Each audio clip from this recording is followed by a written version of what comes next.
Hey everyone, it's Nicole from Three Little Sprouts here. I'll just run you through what we're doing today. We are processing our garlic. So our garlic was picked about 2.5-3 weeks ago, and now we're just going through and processing it. So removing all of the roots off the bottom, the stalks off the tops, and a couple of layers of papers just so everything's nice and clean, ready to process further, which is our next step is to bring everything inside, and I mince everything in the one day.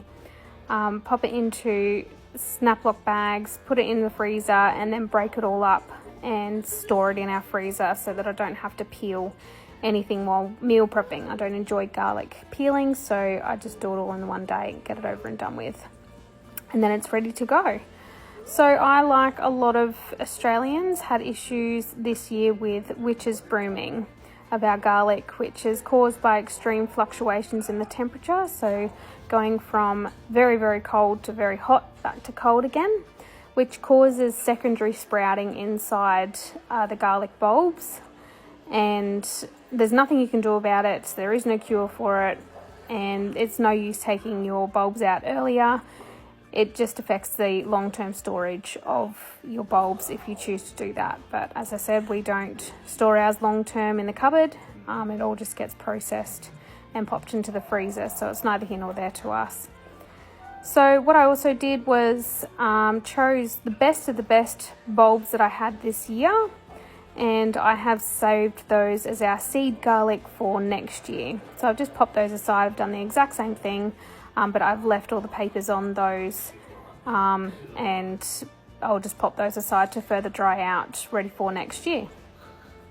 The rest of it, I have peeled quite a lot of it quite extensively, taken a lot of the papers off so that it can dry really quickly inside over the next couple of days so that I can start processing everything together. So after everything has been peeled, I'm left with a whole bunch of all of our stalks and the papers and the roots, and I pop that all into our compost bin, and that composts down beautifully to feed our soil in the garden next year.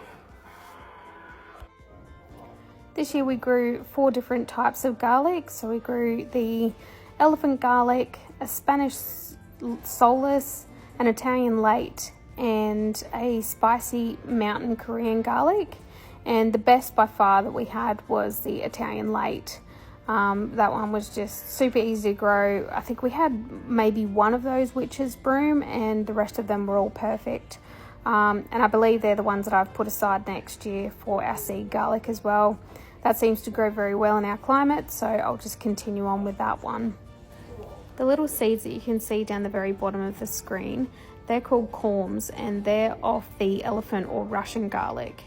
And they work in a 2-year cycle. So if you plant those in your garden, they will develop one big bulb next year that sort of resembles a medium-sized onion, and then that's taken out of the ground until the next season, and you plant that again, and that will develop into your cloves. It'll develop maybe 5 or 6 big cloves of garlic. The alternative is to just plant one of those cloves, and that will develop into your next head of garlic and eliminate a year of waiting. However, if you do have the corm sitting there and you'd like to give it a go, then why not?